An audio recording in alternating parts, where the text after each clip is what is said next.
കോഴിക്കഴുത്ത് fry ചെയ്ത് നിങ്ങൾ കഴിച്ചിട്ടുണ്ടോ?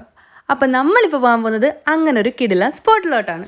ഷാപ്ലക്കരയിലെ പുതിയൊരു വീട്ടിലേക്ക് വീണ്ടും എല്ലാവർക്കും സ്വാഗതം. നമ്മുടെ ഈ സ്പോട്ട് എന്ന് പറയുന്നത് കാവനാട് പെട്രോൾ പമ്പിനോട് ചേർന്നുള്ള താജ് റെസ്റ്റോറൻറ്റിലാണ്. കോഴിയുടെ കഴുത്ത് ഫ്രൈ മാത്രമല്ല ഇവിടെ ഉള്ളത്, സ്പെഷ്യൽ മെനു ആയിട്ട് kothu parotta, fried rice, noodles, pepper chicken, പോത്ത് റോസ്റ്റ്, അൽഫാം, ഷവായി തുടങ്ങിയ ഒരുപാട് ഐറ്റംസ് ഇവിടെ ഉണ്ട്.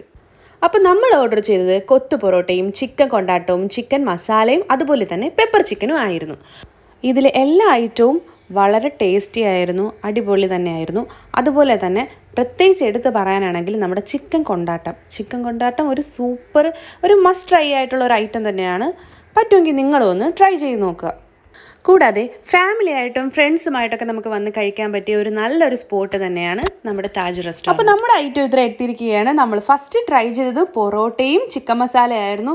അടിപൊളി കോമ്പിനേഷൻ ആയിരുന്നു, സൂപ്പർ ടേസ്റ്റ് ആയിരുന്നു. ഒരു എന്താ പറയേണ്ട, ഒരു നല്ലൊരു ടേസ്റ്റ് തന്നെയായിരുന്നു. അതുപോലെ പറയാനാണെങ്കിൽ നമ്മുടെ ചിക്കൻ്റെ കഴുത്ത് ഫ്രൈ ചെയ്യുന്നത് അത് നല്ലൊരു സ്പൈസി ഐറ്റം തന്നെയാണ്. എരിവുള്ളവർക്കൊക്കെ അത്യാവശ്യം നല്ലപോലെ ഇഷ്ടപ്പെടുന്ന ഒരു ഐറ്റമാണ്. അത് ഏറ്റവും കുറഞ്ഞത് ഒരു 50 രൂപ മുതൽ നമുക്ക് അവിടെ അവർ കൊടുക്കുന്നതാണ്.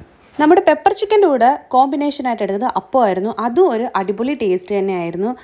കൂടെ ഉണ്ടായിരുന്ന കൊത്തു പൊറോട്ടയും സൂപ്പർ തന്നെയായിരുന്നു. അതും ഒരു വെറൈറ്റി ടേസ്റ്റ് തന്നെയായിരുന്നു. അപ്പോൾ നമ്മുടെ സ്പോട്ട് മറക്കണ്ട. കൊല്ലത്ത് നിന്ന് കരുനാഗപ്പള്ളിയിലോട്ട് പോകുന്ന വഴി കാവനാട് പെട്രോൾ പമ്പിൻ്റെ തൊട്ടടുത്തായിട്ടാണ് വരുന്നത്. പറ്റുമെങ്കിൽ നിങ്ങളെല്ലാവരും പോയി ട്രൈ ചെയ്ത് നോക്കുക. ട്രൈ ചെയ്തിട്ടുള്ളവരാണെങ്കിൽ ഒന്ന് കമൻറ്റ് ചെയ്തേരെ. അപ്പം നമ്മുടെ വീഡിയോസ് ഇഷ്ടപ്പെടുന്നവരുണ്ടെങ്കിൽ ലൈക്ക് ചെയ്യുക, ഫോളോ ചെയ്യുക, കമൻറ്റ് ചെയ്യുക, ഷെയർ ചെയ്യുക. അപ്പോൾ ഇനി പുതിയൊരു വീഡിയോ ആയിട്ട് കാണുന്നത് വരെ എല്ലാവർക്കും ബൈ.